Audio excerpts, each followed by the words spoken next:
Hi ಎಲ್ಲರಿಗೂ ನಮಸ್ಕಾರ. Welcome back to our YouTube channel. Title ನೋಡಿದ ತಕ್ಷಣ ನಿಮ್ಗೆ ಗೊತ್ತಾಗಿರುತ್ತೆ. ಸೊ ಮಹದೇಶ್ವರ ಬೆಟ್ಟಕ್ಕೆ ಹೋಗ್ತಾ ಇರೋಂಥ ಒಂದು ವ್ಲಾಗ್ ಆಗಿರುತ್ತೆ. ಸೊ ಇದು 5 ತಿಂಗಳ ಹಿಂದೆ ಹೋಗಿದ್ದಂಥದ್ದು. ಇವಾಗ ನಾನು ಎಡಿಟ್ ಮಾಡಿ ಅಪ್ಲೋಡ್ ಮಾಡ್ತಿದ್ದೀನಿ. ಊರ ಜನಗಳ ಜೊತೆ ಎಲ್ಲ ಫಸ್ಟ್ ಟೈಮ್ ಈ ಥರ ಒಂದು ದೇವಸ್ಥಾನಕ್ಕೆ ಹೋಗ್ತಾ ಇರೋದು. ಹಾಗಾಗಿ ನನಗಿದೊಂಥರ ಹೊಸ ಎಕ್ಸ್ಪೀರಿಯನ್ಸ್ ಅಂತಲೇ ಹೇಳ್ಬೋದು. ತುಂಬಾ ಎಂಜಾಯ್ ಮಾಡಿದ್ದೀವಿ. ಸೊ ಪೂರ್ತಿ ವ್ಲಾಗ್ನ ಪಾರ್ಟ್ 1 ಪಾರ್ಟ್ 2 ಅಂತ ಹೇಳಿ ಹಾಕ್ತೀನಿ. ತುಂಬ ಲಾಂಗ್ ಆಗಿಬಿಡುತ್ತೆ. ಹಾಗಾಗಿ ಸೊ ಯಾರೆಲ್ಲ ಹೊಸ್ದಾಗಿ ನೋಡ್ತಾ ಇದ್ದೀರಾ ಪ್ಲೀಸ್ ಚಾನಲ್ನ ಸಬ್ಸ್ಕ್ರೈಬ್ ಮಾಡ್ಕೊಳ್ಳಿ. ವಿಡಿಯೋ ಇಷ್ಟ ಆದರೆ ಲೈಕ್ ಮಾಡೋದನ್ನು ಮರಿಬೇಡಿ. ಹೇಗೆ ಅನ್ನಿಸ್ತು ಅಂತ ಹೇಳಿ ಕಮೆಂಟ್ ತಿಳಿಸಿ. ನಮ್ಮೂರ ಜನಗಳು ಹೇಗೆ ಅನಿಸಿದ್ರು ಅಂತ ಹೇಳಿ ಕಮೆಂಟಲ್ಲಿ ತಿಳಿಸಿ.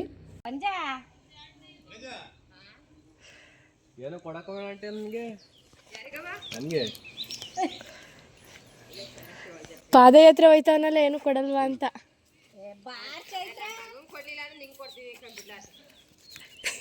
ಯಾಕೆ ಮಗ್ನಿಗೆ ಕೊಡಕ್ಕುವ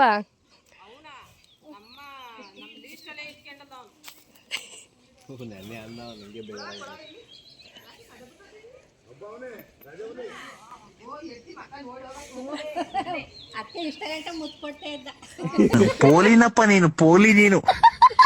ನಮ್ಮಮ್ಮ ಮತ್ತು ಆಂಟಿ ಸೇರಿ ಚೈತ್ರಕ್ಕನ ಪಾಪ ಥರ ರೇಗಿಸ್ತಾ ಇದ್ರು. ಬೆಳಗ್ಗೆನೇ ಬೇಗ ಎಲ್ಲ ರೆಡಿಯಾಗಿ ಒಂದು ಜಾಗದಲ್ಲಿ ಅಂದರೆ ಊರ ಮುಂದೆ ಬಸ್ ಬರೋದ್ರೊಳಗಡೆ ಎಲ್ಲ ನಿಂತಿರಬೇಕು ಅಂತ ಹೇಳಿದ್ರು. ಹಾಗಾಗೆಲ್ಲ ಹೋಗಿದ್ವಿ.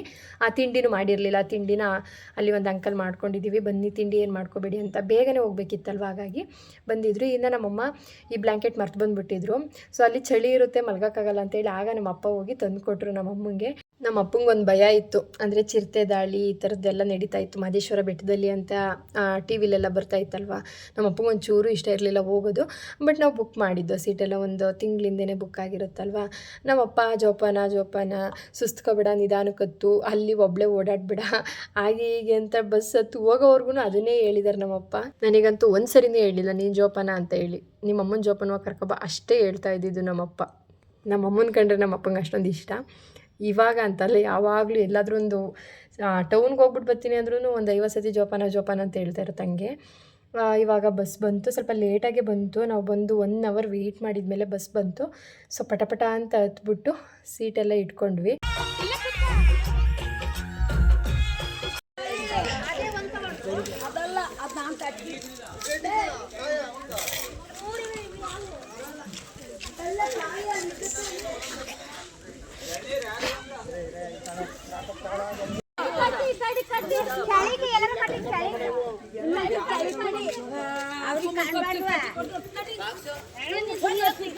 ಹೊರಡೋದಕ್ಕಿಂತ ಮುಂಚೆ ಬಸ್ಗೆಲ್ಲ ಪೂಜೆ ಮಾಡಿಬಿಟ್ಟು ಹೊರಡ್ತಾ ಇದ್ದೀವಿ. ಆಂಟಿ ನೀವು ಒಬ್ಬರೇ ಹೇಳಿದ್ದು, ಥ್ಯಾಂಕ್ ಯು.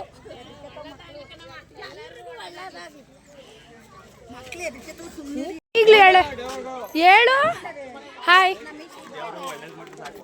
ಮನ್ಸು ನಮ್ಗೆ ಒಳ್ಳೇದು ಮಾಡಿದ್ರೆ ದೇವರು ಏನೋ ಮಾಡಿಲ್ಲ. ನಾನು ಹೇಳು ಯಾವ್ದೋ ಒಂದು ಹುಡುಗಿ ಬಂದಿಲ್ಲ. ದೇವ್ರು ನಿನ್ಗೆ ಒಳ್ಳೇದು ಮಾಡ್ತದ. ನಿನ್ ಜನ್ಮಕ್ಕೆ ಹೋಗೋ. ಯಾವ್ದೋ ಒಂದು ಹುಡುಗಿ ಬಂದಿಲ್ಲ. ನಿನ್ ಗಂಡ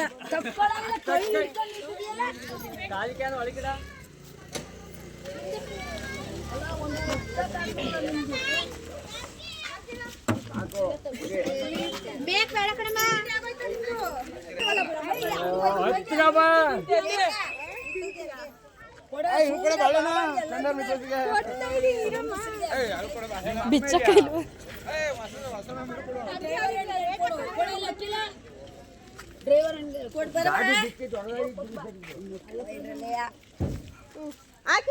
ಮುಕ್ಕ ಪರವ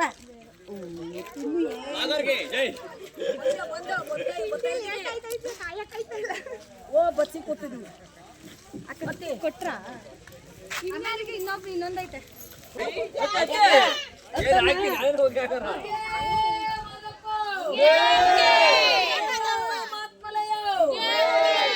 ಮಾದಪ್ಪ ಗಣಪತಿ ಉಗ್ಯಾನ್ರಪ್ಪ ಅಂದದಗಿರಿ ಚಂದ ನೋಡಿರೋ ನಮ್ಮ ಮಾದೈನ ಗಿರಿಗೆ ಬಂದಿರೋ ಸ್ವಾಮಿಯ ಗುಡಿಯ ಗೋಪುರವ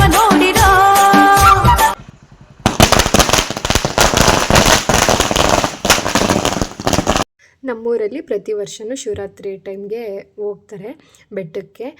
ಸೊ ಹೋದ ವರ್ಷವೂ ನಮ್ಮಮ್ಮ ಹೇಳಿದ್ರು ಹೋಗೋಣ ಅಂತೇಳಿ, ಆದರೆ ನಾನು ಹೋಗೋಕ್ಕಾಗಿರಲಿಲ್ಲ. ಈ ವರ್ಷ ಹೋಗೋಣ ಅಂತ ಅಂದ್ಕೊಂಡು ಹೋಗ್ತಾ ಇದ್ದೀನಿ.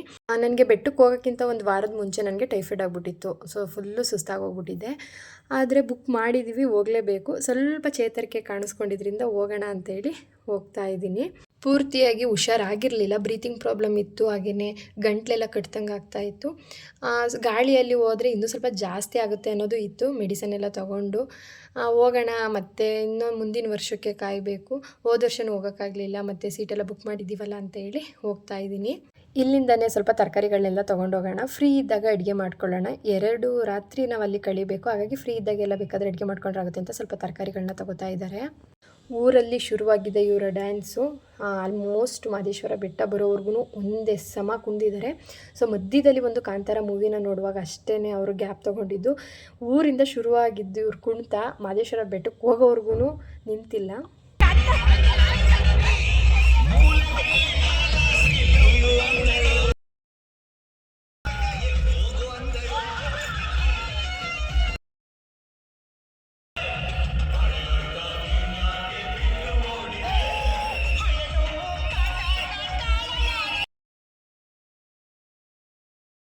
ನನಗಂತೂ ನನ್ನ ತಮ್ಮಂದು ಸ್ಪೆಕ್ಸ್ ನೋಡೋಕೆ ಆಯ್ತಿರಲಿಲ್ಲ.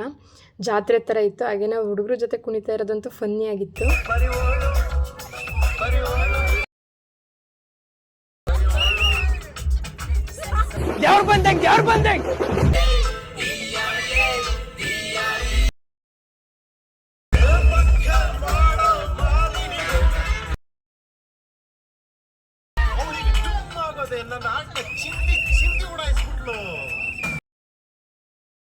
ಟೈಮ್ ಆಗೋಗಿತ್ತು, ಎಲ್ಲರಿಗೂ ಹೊಟ್ಟೆ ಸಿತ್ತಿತ್ತು, ಹಾಗಾಗಿ ತಿಂಡಿಗೆ ಅಂತ ಹೇಳಿ ಗಾಡಿನ ಸೈಡಿಗೆ ನಿಲ್ಲಿಸಿದ್ರು.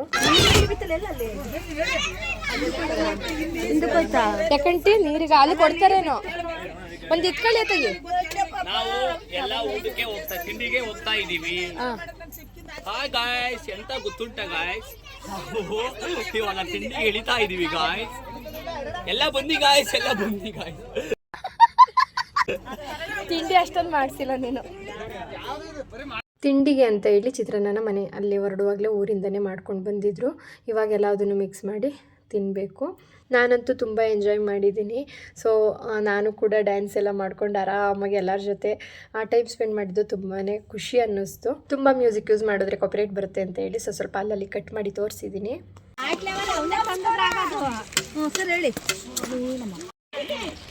ನೀವು ನಿಂಕೇಳಿ ಅವನು ಯಾವನ್ ಇಸ್ಕೊಳ್ಳೋ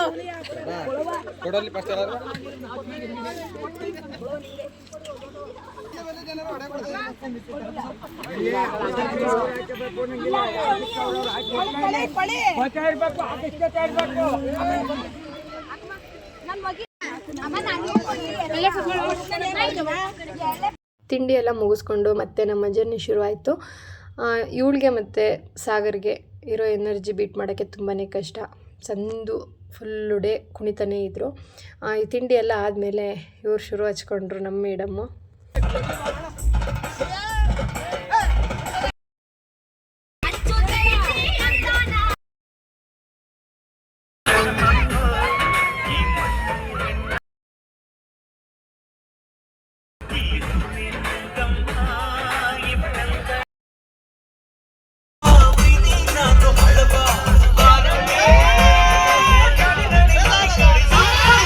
ನಾನಂತೂ ಸಖತ್ ಎಂಜಾಯ್ ಮಾಡಿದೆ. 2 ದಿನ ಹೇಗೆ ಕಳೀತು ಅನ್ನೋದೇ ಗೊತ್ತಾಗಲಿಲ್ಲ, ಅಷ್ಟು ಖುಷಿಯಾಗಿದ್ವಿ. ಸೊ ಇವಾಗ ಶ್ರೀರಂಗಪಟ್ಟಣದಲ್ಲಿ ನಿಮಿಷಾಂಬ ದೇವಸ್ಥಾನಕ್ಕೆ ಹೋಗೋಣ ಅಂತೇಳಿ ಹೋಗ್ತಾ ಇದ್ದೀವಿ. ಸುಟ್ಟೋಯ್ತಾ ಇಟ್ಕೊಳ ಕಾಲೆಲ್ಲ ಎಲ್ಲ ಬಂದ್ಬೇಕಾ. ನಂದಂತೂ ವಾಯ್ಸು ಮನೆಯಲ್ಲೇ ಅರ್ಧ ಹೋಗಿತ್ತು. ಇವಾಗ ಇಲ್ಲಿ ಬಸ್ಸಲ್ಲಿ ಆ ಸಾಂಗ್ ಆಡ್ತಾ ಡ್ಯಾನ್ಸು ಮತ್ತು ಆ ಗಾಳಿಗೆ ಇನ್ನೂ ಫುಲ್ಲು ಹಾಳಾಗೋಯ್ತು. ತುಂಬ ಅಂದರೆ ತುಂಬ ಕೆಮ್ಮು ಬರೋದಕ್ಕೆ ಶುರು ಆಗ್ತಾಯಿತ್ತು. ಸೊ ಹಾಗೆ ಚಾಕ್ಲೇಟ್ ಅದು ಇದು ತಿನ್ಕೊಂಡು ಹೆಂಗೋ ಮ್ಯಾನೇಜ್ ಮಾಡಿಕೊಂಡು ತುಂಬ ಖುಷಿ ಅನ್ನಿಸ್ತಾ ಇತ್ತಲ್ವ. ಇದಕ್ಕೆ ಆ ಬಾಡಿ ಪೇಯ್ನ್ ಆಗಲಿ ಅಥವಾ ಸ್ಟ್ರೆಸ್ ಆಗಲಿ ಏನೂ ಕಾಣಿಸ್ತಾ ಇರಲಿಲ್ಲ, ನಾರ್ಮಲ್ ಆಗಿದ್ದೀವಿ ಅನ್ನಿಸ್ತಾ ಇತ್ತು. ಏನೇ ಇರಲಿ ಆ ಮನಸ್ಸಿಂದ ತುಂಬ ಹ್ಯಾಪಿ ಫೀಲ್ ಆದಾಗ ಸೊ ಹುಷಾರಿಲ್ಲ ಅಂದರೂ ಕೂಡ ಆ್ಯಕ್ಟಿವ್ ಆಗಿರ್ಬೋದು ಅಂತ ನನಗೆ ಅವತ್ತೇ ಅನಿಸಿದ್ದು. ಶ್ರೀರಂಗಪಟ್ಟಣದಲ್ಲಿರೋ ನಿಮಿಷಾಂಬ ದೇವಸ್ಥಾನಕ್ಕೆ ಇದೇ ಫಸ್ಟ್ ಟೈಮ್ ನಾನು ಹೋಗ್ತಾ ಇರೋದು. ಮುಂಚೆ ಎಲ್ಲೂ ಹೋಗಿರಲಿಲ್ಲ. ಇವಾಗ ಎಲ್ಲರೂ ಅಲ್ಲಿ ಹೊಳೆ ಹತ್ರ ಹೋಗ್ತಾ ಇದ್ದೀವಿ. ಕೈ ಕಾಲೆಲ್ಲ ತೊಳ್ಕೊಂಡು ದರ್ಶನ ಮಾಡೋಣ ಅಂತೇಳಿ. ಬೆಳಗ್ಗೆಯಿಂದ ಕುಂದು ಸಾಕಾಗಿದ್ರಲ್ವ ನಮ್ಮ ಹುಡುಗರುಗಳು, ಅವರೆಲ್ಲ ಹೋಗ್ಬಿಟ್ಟು ಸ್ವಿಮ್ ಮಾಡ್ತಾ ಇದ್ದಾರೆ ಹೊಳೆಯಲ್ಲಿ. ತುಂಬ ಸೆಕೆ ಇತ್ತು, ತುಂಬ ಅಂದರೆ ತುಂಬ ಬಿಸಿಲಿತ್ತು. ಸೊ ಫೆಬ್ರವರಿಯಲ್ಲಿ ಹೋಗಿದ್ದು. ಶಿವರಾತ್ರಿ ಅಮಾವಾಸ್ಯೆಗೆ ನಾವು ಹೋಗಿದ್ದು ಮಹದೇಶ್ವರ ಬೆಟ್ಟಕ್ಕೆ. ತುಂಬ ಅಂದರೆ ತುಂಬ ಬಿಸಿಲಿತ್ತು, ನಿಲ್ಲೋಕಾಯ್ತಿರ್ಲಿಲ್ಲ, ಕಾಲೆಲ್ಲ ಸುಟ್ಟೋಗ್ತಾ ಇದೆ. ಎಲ್ಲರೂ ಕೂಡ ಬಸ್ಸಿಂದ ಇಳಿವಾಗ್ಲೇ ಸ್ಲಿಪ್ಪರ್ ಹಾಕೊಂಡು ಬಂದು ಇಲ್ಲಿ ದೇವಸ್ಥಾನದ ಹತ್ರ ಬಿಟ್ಟರೆ, ನಾವು ಬಸ್ಸಲ್ಲೇ ಸ್ಲಿಪ್ಪರ್ ಬಿಟ್ಬಿಟ್ಟು ಬಂದ್ವಾ, ಯಾರಾದರೂ ಸುಮ್ಮನೆ ಎತ್ಕೊ ಹೋಯ್ತಾರೆ ಅಂತ ಕಾಲಿಡೋಕ್ಕಾಯ್ತಿರ್ಲಿಲ್ಲ, ಅಷ್ಟು ಸುಡ್ತಾ ಇತ್ತು.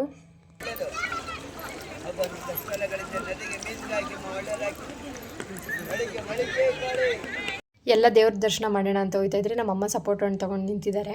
ನಮ್ಮಮ್ಮಗೆ ಸಪೋಟೊ ಅಂದರೆ ತುಂಬ ಇಷ್ಟ. ಮತ್ತು ಅದು ಎಷ್ಟು ಚೆನ್ನಾಗಿ ಜೋಡಿಸಿದ್ರು, ಹಣ್ಣು ಕೂಡ ಅಷ್ಟೇ ಚೆನ್ನಾಗಿದ್ದು. ತುಂಬ ಸಪೋಟೊ ಹಣ್ಣೆ ಮಾರ್ತಾಯಿದ್ರು. ಅಲ್ಲಿ ಅಂಗಡಿ ಹಾಕಿರ್ತಾರಲ್ಲ, ಅಲ್ಲೆಲ್ಲರೂ ಕೂಡ ಸಪೋಟೊ ಹಣ್ಣು ಇಟ್ಕೊಂಡಿದ್ರು. ಹಣ್ಣಂತೂ ಸಖತ್ತಾಗಿದ್ದು, ತುಂಬ ಶೈನಿಂಗ್ ಆಗೆಲ್ಲ ಇದ್ದು. ಸೊ ನಮ್ಮಮ್ಮಗೆ ಅದು ನೋಡಿ ಇಷ್ಟ ಆಗ್ಬಿಟ್ಟು ತೊಗೊಂಡ್ರು. ಒಂದು 100 ರೂಪೀಸ್ಗೆ 2 kg ಏನೋ ಕೊಟ್ಟರು, ತೊಗೊಂಡ್ರು. ಬರೀ ನಮ್ಮಮ್ಮ ತಿಂದಿದ್ದೇ 2 ಹಣ್ಣು. ನಮ್ಮಮ್ಮ ತೊಗೊಂಡೋಗ್ಬಿಟ್ಟು ಬಸ್ಸಲ್ಲಿ ತಡಿ ಹೊಟ್ಟೆ ಹಸ್ತಾಗಿ ತಿನ್ನೋಣ ಅಂತೇಳಿ ನಮ್ಮಮ್ಮನ ಸೀಟ್ ಹತ್ರ ಕಟ್ಟಿ ಇಟ್ಟಿದ್ರೆ, ಅದು ಯಾವ ಮಾಯದಲ್ಲಿ ಹಿಂದಗಡೆಯವ್ರು ತೊಗೊಂಡು ತಿಂದರು ಅಂದರೆ ಯಾರು ತೊಗೊಂಡು ತಿಂದರು ಅನ್ನೋದೇ ಗೊತ್ತಾಗಿಲ್ಲ. ಸೊ ಹುಡುಗರುಗಳಿರ್ತಾರಲ್ವ, ನೋಡಿ ತೊಗೊಂಡು ತಿಂದಿದ್ರು. ಒಂದು ಹಣ್ಣು ತಿಂದಿಲ್ಲ. ನಮ್ಮಮ್ಮ ಅದನ್ನು ನೆನಪು ಮಾಡ್ಕೊಂಡಿದ್ದು. ಸೊ ನೆಕ್ಸ್ಟು ರಿಟರ್ನ್ ಬರುವಾಗ ನಮ್ಮಮ್ಮಗೆ ನೆನಪಾಗಿರೋದು, ಸಪೋರ್ಟ್ ಹಣ್ಣು ತೊಗೊಂಡೆ ಅಲ್ವ ನಾನು, 2 ತಿಂದಿದ್ದೀನಿ, ಮಿಕ್ತವೆಲ್ಲೋದು ಅಂತ ಫುಲ್ ಬಸ್ಸೆಲ್ಲ ಹುಡುಕಿದ್ರು ಕೂಡ ಸಿಗಲಿಲ್ಲ. ಆವಾಗ ನಮ್ಮಮ್ಮಗೆ ಅರ್ಥ ಆಯ್ತು ಯಾರೋ ತಿಂದಿದ್ದಾರೆ ತೊಗೊಂಡು ಅಂತೇಳಿ.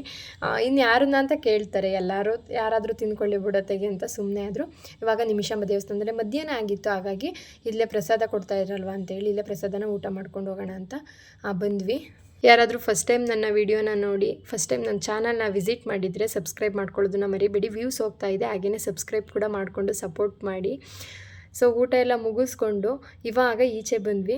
ನನಗಿದನ್ನೆಲ್ಲ ನೋಡಿದಾಗ ಸಂತೆನೇ ನೆನಪಾಗುತ್ತೆ. ಬರೀ ಹಣ್ಣು ಮತ್ತು ಕೆಲವೊಂದಿಷ್ಟು ತರಕಾರಿಗಳನ್ನ ಇಟ್ಕೊಂಡಿದ್ರು. ಅದನ್ನೆಲ್ಲ ನೋಡಿದಾಗ ಸೇಮ್ ನಮ್ಮೂರು ಸಂತೆನೇ ನೆನಪಾಗುತ್ತೆ.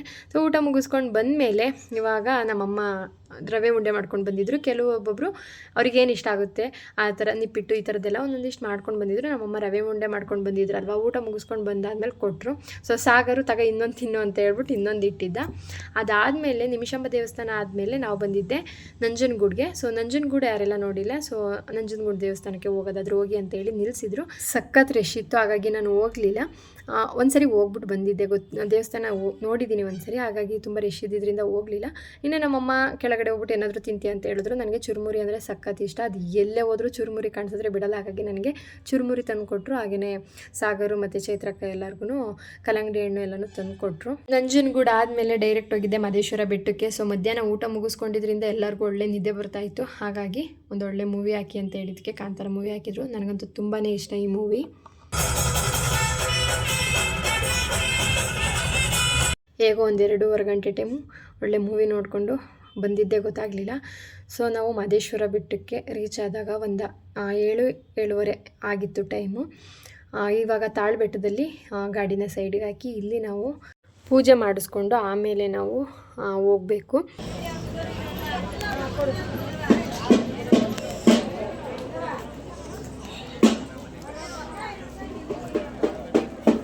ನೀನು ಇಸ್ಕೊ ಬಂದಿರೋದನ್ನ ನೀನು ಇಸ್ಕೊ ಬಂದೇನಮ್ಮ ಅಲ್ಲಿ. ಇನ್ನು ಇಲ್ಲಿ ಬಂದಮೇಲೆ ಕುಣಿತ ಆಗ್ತಾನೆ ಹೋಗೋಕ್ಕಂತೂ ಆಗಲ್ಲ. ಬಸ್ಸಲ್ಲಿ ಫಿಲಮ್ ಸಾಂಗಿಗೆ ಆ ರೇಂಜಿಗೆ ಕುಣಿತಾ ಇದ್ದವರು ಇನ್ನು ಇಲ್ಲಿ ಟಮಟೆ ಸೌಂಡಿಗೆ ಬಿಡ್ತಾರಾ. ಸೊ ಇಲ್ಲೂ ನಮ್ಮ ಹಳ್ಳಿ ಹೆಂಗಸರುಗಳು ಹೆಣ್ಮಕ್ಳುಗಳು ಶುರು ಹಚ್ಕೊಂಡ್ರು.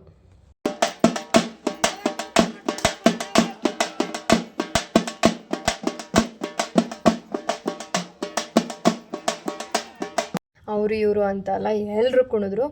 ಖುಷಿಯಾಗಿ ಇಲ್ಲಿ ಬಂದಮೇಲೆಲ್ಲ ಕುಣಿತ ಹಾಕ್ಬಿಟ್ಟೆ ಹೋಗ್ಬೇಕು ಅಂತ ಹೇಳಿ ಅಜ್ಜಿರೋ ಆಂಟಿರೋ ಹುಡುಗಿರೋ ಅಂದ್ಕೊಂಡು ಎಲ್ಲ ಚೆನ್ನಾಗಿ ಕುಣಿದ್ರು. ಸೊ ನನ್ನ ಕ್ಯಾಮ್ರಾ ಯಾಕೆ ಹಿಂಗೆ ಅಲ್ಲಾಡ್ತಿದೆ ಅಂತ ನೋಡ್ತಿದ್ದೀರಾ. ಸೊ ವಿಡಿಯೋ ರೆಕಾರ್ಡಿಗೆ ಅಂತ ಕೊಟ್ಟೋದು. ಆಂಟಿ ಕೂಡ ಅಲ್ಲಿ ಸ್ಟೆಪ್ ಹಾಕುವಾಗ ಅವರು ಕೂಡ ಸ್ಟೆಪ್ ಹಾಕ್ಕೊಂಡೇ ವಿಡಿಯೋ ಮಾಡಿದ್ದಾರೆ, ಅದಕ್ಕೆ ಅದು ಕೂಡ ಸ್ಟೆಪ್ ಆಗ್ತಾಯಿತ್ತು. ನಾವು ಹೆಣ್ಮಕ್ಳೆಲ್ಲ ಒಂದಿಷ್ಟು ತಮಟೆ ಅವರಿಗೆ ದುಡ್ಡು ಕೊಟ್ಬಿಟ್ಟು ಸ್ವಲ್ಪ ಹೊತ್ತು ನಾವು ಕುಣಿದ್ವಿ. ಇನ್ನು ನೆಕ್ಸ್ಟ್ ಬ್ಯಾಚು ಹುಡುಗರದು ರೆಡಿಯಾಗಿದ್ದರು, ಅವರು ಕೂಡ ನಿಂತಿದ್ರು ಕುಣಿಯೋದಕ್ಕೆ ಅಂತ ಹೇಳಿ. ನಾವು ಸ್ವಲ್ಪ ಎನರ್ಜಿ ಇರೋವರೆಗೂ ಕುಣಿದ್ವಿ. ಇನ್ನು ಚೈತ್ರಕ್ಕ ಅವರು ಒಂದು ಸ್ಟೆಪ್ಪು ಹಾಕ್ತಾರೆ, ಸುಮ್ಮನೆ ನಿಂತಿದ್ರು. ಕುಣಿಬೇಕು ಬನ್ನಿ ನಾನು ಇದ್ದೀನಿ ಅಂತ ಹೇಳಿ ಅವ್ರಿಗೊಂದೆರಡು ಸ್ಟೆಪ್ ಹಾಕಿಸ್ದೆ. ಬಟ್ ಅವರು ಹಂಚ್ಕೋತಾ ಇದ್ರು ನಾಚ್ಕೊಂಡು. ಅವರು ಕೂಡ ಫಸ್ಟ್ ಟೈಮ್ ಈ ಥರ ಅವ್ರವ್ರ ಜೊತೆ ಬಂದಿದ್ದರಿಂದ ಸ್ವಲ್ಪ ನಾಚ್ಕೋತಾ ಇದ್ರು. ಅಯ್ಯೋ ಇರಲಿ ಬನ್ನಿ ಅಂತ ಹೇಳಿ ಸ್ಟೆಪ್ ಹಾಕ್ತಾಯಿದ್ವು. ನೋಡ್ತಾ ಇರ್ಬೋದು ಅಲ್ಲೊಂದು ಅಜ್ಜಿ ಎಷ್ಟು ಎನರ್ಜಿಟಿಕ್ಕಾಗಿ ಕುಣಿತಾ ಇದ್ದಾರೆ ಅಂತ.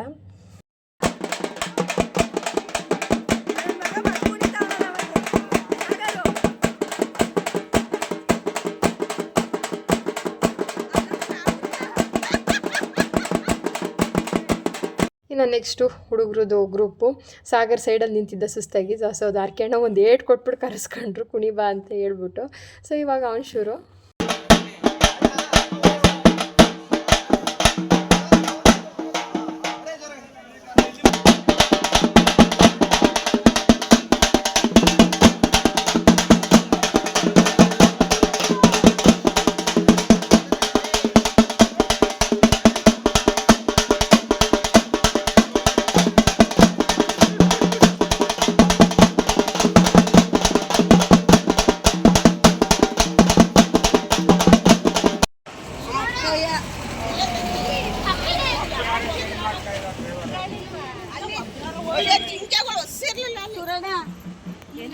ಡ್ಯಾನ್ಸ್ ಎಲ್ಲ ಮುಗಿಸ್ಕೊಂಡು ನಾವು ಬಸ್ ಹತ್ರ ಬಂದರೆ ಇನ್ನೂ ಹುಡುಗರುಗಳು ಕುಣಿತಾನೆ ಇದ್ದರು, ಬಂದಿರಲಿಲ್ಲ, ಅವ್ರಿಗೋಸ್ಕರ ವೆಯ್ಟ್ ಮಾಡ್ತಾಯಿದ್ದೋ. ಹಾಗೆಯೇ ಸೊ ತುಂಬ ಲಾಂಗ್ ಆಗುತ್ತೆ ವಿಡಿಯೋ ಅಂತ ಹೇಳ್ಬಿಟ್ಟು ನಾನು ಪಾರ್ಟ್ 1 ಪಾರ್ಟ್ 2 ಅಂತ ಮಾಡಿದ್ದೀನಿ. ಸೊ ಇದು ರೀಚ್ ಆಗಿದ್ದುವರೆಗೂ ಈ ವ್ಲಾಗಲ್ಲಿದ್ದರೆ ನೆಕ್ಸ್ಟ್ ಡೇ ಸೊ ನಾಗಮಲೆ ಬೆಟ್ಟನ ನಾವು ಹತ್ತಿರೋದಿದೆ. ಸಖತ್ ಕಾಮಿಡಿ ಆಗಿದೆ, ಮಿಸ್ ಮಾಡ್ಕೋಬೇಡಿ. ಹಾಗೆಯೇ ಸಬ್ಸ್ಕ್ರೈಬ್ ಮಾಡ್ಕೊಳ್ಳಿ, ನಾನು ಅಪ್ಲೋಡ್ ಮಾಡಿದ ತಕ್ಷಣ ನಿಮಗೆ ಬರುತ್ತೆ. ಸೊ ಅದನ್ನು ಮಿಸ್ ಮಾಡಿದೆ ನೀವು ನೋಡ್ಬೋದು. ಚಾನಲ್ನ ಸಬ್ಸ್ಕ್ರೈಬ್ ಮಾಡ್ಕೊಳ್ಳೋದನ್ನು ಮರಿಬೇಡಿ. ತಾಳು ಬೆಟ್ಟಕ್ಕೆ ಬರೋವರೆಗೂ ನಮ್ಮ ಬಸ್ಸಲ್ಲಿ ಬರೀ ಮೂವಿ ಸಾಂಗೇ ಬರ್ತಾಯಿದ್ದೋ, ಬರೀ ನಾಯಿ ಕುಣ್ದಂಗೆ ಕುಣ್ದಿದ್ದೇ ಆಯಿತು. ಇವಾಗ ತಾಳು ಬೆಟ್ಟದಿಂದ ಮಹದೇಶ್ವರ ಬೆಟ್ಟಕ್ಕೆ ರೀಚ್ ಆದ ತಕ್ಷಣ ನಮ್ಮ ಬಸ್ಸಲ್ಲಿ ಫುಲ್ಲು ಮಹದೇಶ್ವರ ಸಾಂಗ್ಸೇ. ಬೆಳಗ್ಗೆಯಿಂದ ಹುಚ್ಚನಾಯಿ ಥರ ಕುಣ್ದಿದ್ದ ಸಾಗರು ಇವಾಗ ದೇವ್ರ ಸಾಂಗಿಗೆ ಎಷ್ಟು ವಿನಯವಾಗಿ ಡ್ಯಾನ್ಸ್ ಮಾಡ್ತಿದ್ದ ಗೊತ್ತಾ. ಸೊ ಚಪ್ಪಾಳೆ ಹೊಡ್ಕೊಂಡು ಕೈ ಮುಕ್ಕೊಂಡು ಹೆವಿ ಕಾಮಿಡಿ ಮಾಡ್ಬಿಟ್ಟ.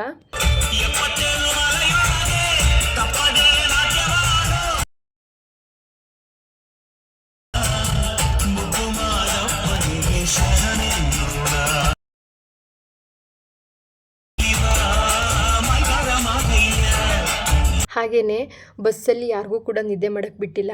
ಹುಡುಗರುಗಳು ಬಾಟಲ್ಗೆ ಪಿನ್ನ ಚುಚ್ಕೊಬಿಟ್ಟು ಫುಲ್ಲು ಯಾರು ನಿದ್ದೆ ಮಾಡ್ತಾರೋ ಅವ್ರಿಗೆಲ್ಲ ನೀರು ಹಾರಿಸ್ತಾನೆ ಇದ್ದರು, ಯಾರೂ ನಿದ್ದೆನೇ ಮಾಡಿಲ್ಲ. ಸೊ ಇದು ಮಹದೇಶ್ವರ ಬೆಟ್ಟದ ಒಂದು ವ್ಯೂ ತುಂಬಾ ಚೆನ್ನಾಗಿ ಕಾಣಿಸುತ್ತೆ. ದೇವಸ್ಥಾನದ ನೋಡಬೇಕು, ಲೈಟಿಂಗ್ಸು ಸಖತ್ತಾಗಿ ಕಾಣಿಸುತ್ತೆ. ದೇವಸ್ಥಾನದ ಹತ್ರ ರೀಚ್ ಆದ್ವಿ. ಸೊ ಊಟನ ಅಲ್ಲೇ ಯಾರೋ ಕಣೆ ಭಕ್ತಾದಿಗಳು ತುಂಬ ಅನ್ನಪ್ರಸಾದನ ಮಾಡಿಸಿದ್ರು, ಅಲ್ಲೇ ನಾವೆಲ್ಲ ಊಟ ಮುಗಿಸ್ಕೊಂಡ್ವಿ. ಸೊ ಇಲ್ಲಿಗೆ ಈ ವ್ಲಾಗ್ನ ಮುಗಿಸ್ತಾ ಇದ್ದೀನಿ. ಸಿಗ್ತೀನಿ ನೆಕ್ಸ್ಟ್ ವ್ಲಾಗಲ್ಲಿ. Till then take care.